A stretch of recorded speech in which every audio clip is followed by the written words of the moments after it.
Thank you. JD gave me a little clap there. So, thank you, Kione. I love those. Almost looks like Kirby in Rainbow. Can injected time cure COVID-19? I wonder. That sounds like a good sci-fi story right there. So, if anyone has any questions, feel free to give them up in chat. So, what you were saying earlier, Kione, about your comments on the world is interesting, especially the gods of light versus the gods of time. That was certainly a really fun thing to develop and kind of play around with, because you've got these aspects of light, who should be all about goodness and purity and all this, and turns out they're all very self-centered and, using that power to essentially help themselves.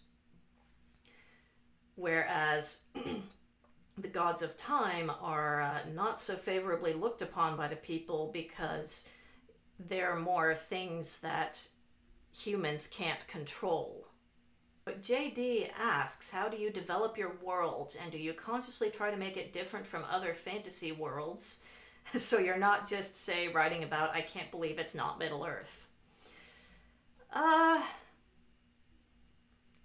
I don't, answering the second question first, I don't specifically try to make it I can't believe it's not Middle Earth. It's mainly just, we start getting ideas. So this is a world that my husband and I have built together, and he kind of helped work on the overarching story for the trilogy. He also sort of set it up with his book. So Ruins of Change here by J.R. Dwornik is, speaking of Middle Earth, I like to think of it as The Hobbit to my Lord of the Rings. So it's kind of a prologue to my trilogy, and kind of sets up what happens in my trilogy, but it's definitely its own standalone story. And as with my trilogy is standalone from Ruins of Change, you don't need to read it to understand, but they're both interconnected. So my husband and I built this world together, and when I'm developing it, essentially, it's not so much about what I'm, trying to be original with it, as much as trying to make it seem more real. And that was one thing I really enjoyed playing with in the Unseen Force, is visiting this side of the continent, Eldera, which I never had before. And essentially, back in the old war between the gods of light and the gods of time, after the gods of light defeated the gods of time, those who insisted on continuing to follow the gods of time were sort of pushed off to the eastern side of the kingdom, past the mountains where Ashik lives.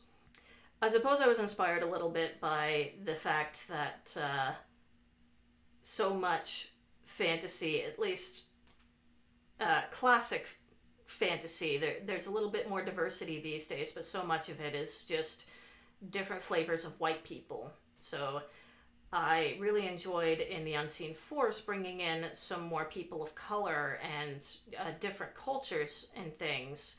So that was kind of a large point of inspiration with the world development in the Unseen Force. But other than that, it's pretty much, we kind of had a basic idea. My husband drew a quick rough map that was kind of the beginning of this whole series, and just we keep adding to it piece by piece. It's like a jigsaw puzzle that we're gradually finding new pieces and putting them in and filling in holes. So that's pretty much how the world development has gone with with this. You know, it's just kind of being an explorer, seeing what else is out here, and also playing around with the concepts of and the consequences of what happens in our books. For example, in Ruins of Change, so I've got maps at the beginning. I like the world building you did. Thank you, Kione. The way you made things, especially with the main cast, it reminds me of an old book I read when I was younger in terms of hero gathering and dealing with the worlds. Summerland by L. Dean James. I like the sound of that. So, anyway, what I was saying, so we have world maps at the beginning of the books. So, in Ruins of Change, Adan covers, like, all the way north here, all the way to the mountains, and kind of horseshoes Fenaria. But because of the events in Ruins of Change, there's it opens with Adan's king has died and left no heir. So in Ruins of Change, there's fight. You know, people are fighting to determine who would be the next king. And there's some schisms in things. And so that by the time of my trilogy, there's this whole new kingdom of Enceros, which split off from Adan. So that's part of the fun of the world building, is just following up on what happened in previous books, and, you know, trying to figure out politically and sociologically what would happen as a result of those events. So that's another big influence for both story and world. And I also have some other short stories. Actually, both my husband and I have written short stories that take place in the world that also mainly explore more of some of the characters in these worlds, or these books. But it also expands a little bit on kind of how it got to this point in the story, or, you know, what's been happening between books or things like that. So I'm hoping to eventually collect those short stories together and release them. I have a couple more of that in mind that I would like to write as well. And I also have, well, it's not here right now, but an anthology that JD in the chat there is also a part of here. I just released The Light Between Stars, which is an anthology of authors that I've published with Brain Lag. And there's actually a short story with a major spoiler from the Unseen Force in it. So it's a bit more about what's going on with a certain character in that one. So how are we doing? We got about 15 minutes left. So if you have any other questions, I'd be happy to tell you more. So I can say that I have been writing book 3 this year. My goal is to have first draft of the manuscript written before the end of the year. So fingers crossed there. So JD says, what are the sources of names in the general culture? So it varies. So Enceros is a desert region, so I'll just show you the map again. And one thing that my husband and I really enjoyed about putting this world together is that it's on the southern hemisphere. So down to the south, it's a lot colder, whereas up to the north, up here, the Maya Desert is covering much of Enceros. So I just love taking bits and pieces from different cultures around Earth and just kind of trying to fit it into this world, and, you know, making it natural in this world. So And Saros in the Maya Desert is kind of loosely Middle Eastern based. So Ayat, in the part I read, wore a turban and long beard. There was another character from Enceros in Enduring Chaos. But with the characters to the east, which it's labeled Zon in the map because that's how people of Fenaria and Edan see it. But to the people who live there, they're the free territories because it's not a kingdom. It's just, different, not quite tribes, but different cultures of people sharing this land. So in Zon, in the free territories, there's a bunch of different people. So far to the north are people who I based more on Mayans, like Mayans, Aztec, Central American jungle dwellers. And so there's some similarities there with the warrior lifestyle, and it's kind of an extrapolation from what happened with these people when they moved there after what happened in history. And this is even going back to some history that isn't even in the books yet. This is more stuff that my husband and I have developed, and just kind of informs the world without necessarily affecting the stories we've written so far. My husband was the one who came up with the idea of the Returns, which are a group of mainly assassins who served a long time ago, even well before the gods of light and time. They served a great evil figure known as the Sorcerer. And when the Sorcerer was defeated, they kind of, faded back into the shadows, but they never entirely disappeared. But at the same time, they're also not much left of them. In fact, one thing that one of the characters says in a later scene, the man with the scarred chin in the scene I read, he later says to Ashik that, our emperor has no real power, and the mercenary work that we do, this is our legacy. So these people are gradually dying out, and their culture may disappear sometime not too long into the future. Ashik's society was kind of originally inspired by Mongolians. So I've definitely taken some elements of that, like their houses are flat roofed to help conserve heat, and they drink butter tea to help, give them the calories they need to keep them warm in the long winter. And just essentially I kind of built up from there as would be appropriate to the world. So one thing I added, which was, not something that really affects the story all that much, but just something to help make it a little more original, was the Murok cattle, which, originally inspired by yaks, but these are more like elephant-sized in my world.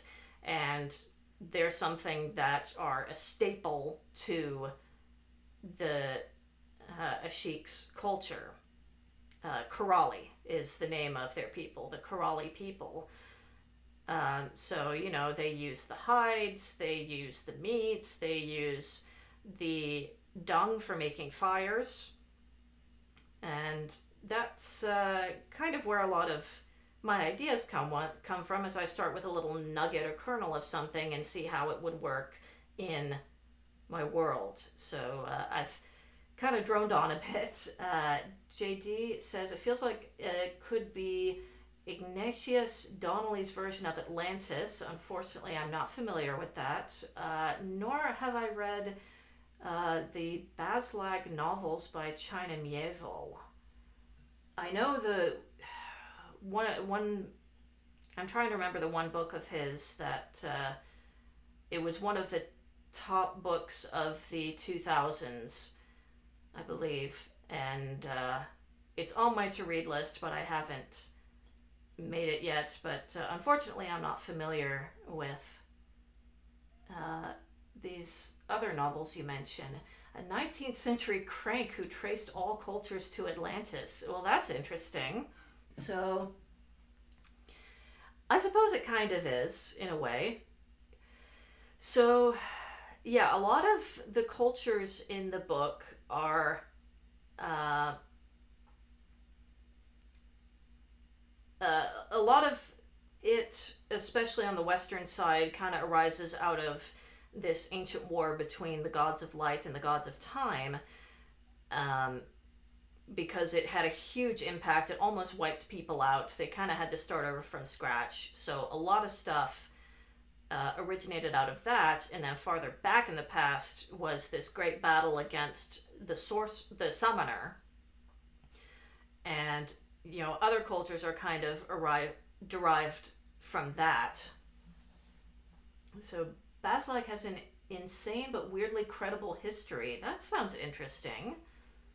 I may have to. I definitely have to write some of these books down and check them out later. So, you also asked earlier that, and I completely forgot to address. You were asking about the sources of the names. So, some of the names, I do take inspiration from the cultures that kind of inspired them. Ashik's name and Shaka's name I both found in lists of Mongolian names. But then others just come to me.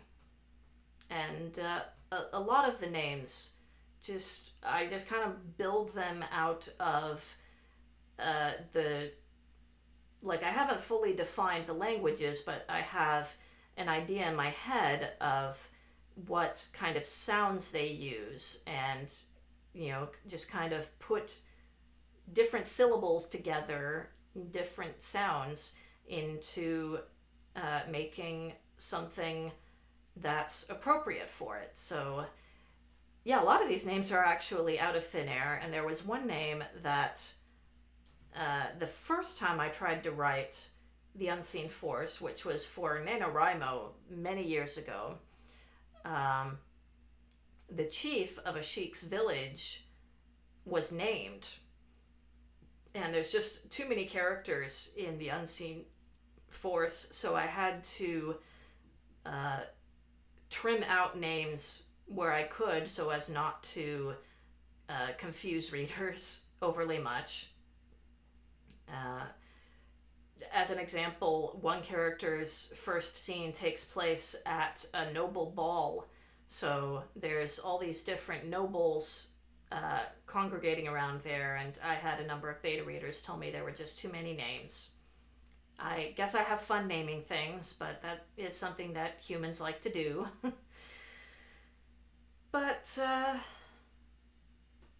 yeah, I kind of like to have some sort of culture influencing, inspiring the different areas. Like even within Fenaria,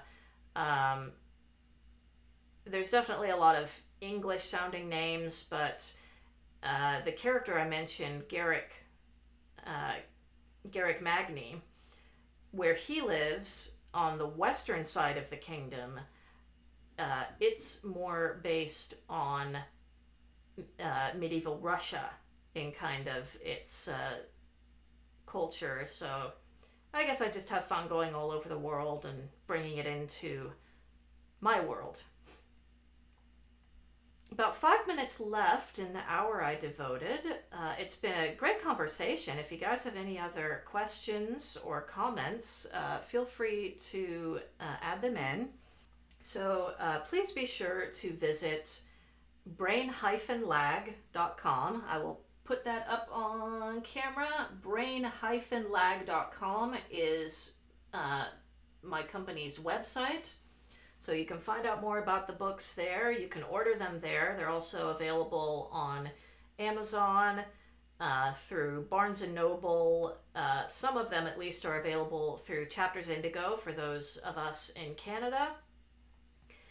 And yeah, so there's all the information. I also have a website, which I admittedly do not update as much as I should, but sistersofchaos.com is sort of the official website for the trilogy. And that has more information on the related stories. So Ruins of Change is mentioned in there, as well as some of the short stories that have been published in various anthologies over the years. So JD read part of his story, The Rapture of Batoon Hayes, last weekend at a local socially distanced event. That must have been fun. I hope that went well for you, and it'll be good to see you on Saturday. So, thank you so much for coming, everybody. It's been a lot of fun sitting here talking to you for the last hour. Oh, it went well, but we had to talk over long distances in a large backyard. I guess in that case, I can be relieved I only have to speak to the camera. Not so far. Well, thank you, Keone. I'm glad you had fun. Thanks for coming by. And if you have any other questions, feel free to email me, publishing@brain-lag.com. We also have a mailing list. I'm on social media. I try to get out there as much as I can. So anyway, thanks again for coming, and hope you guys have a great evening.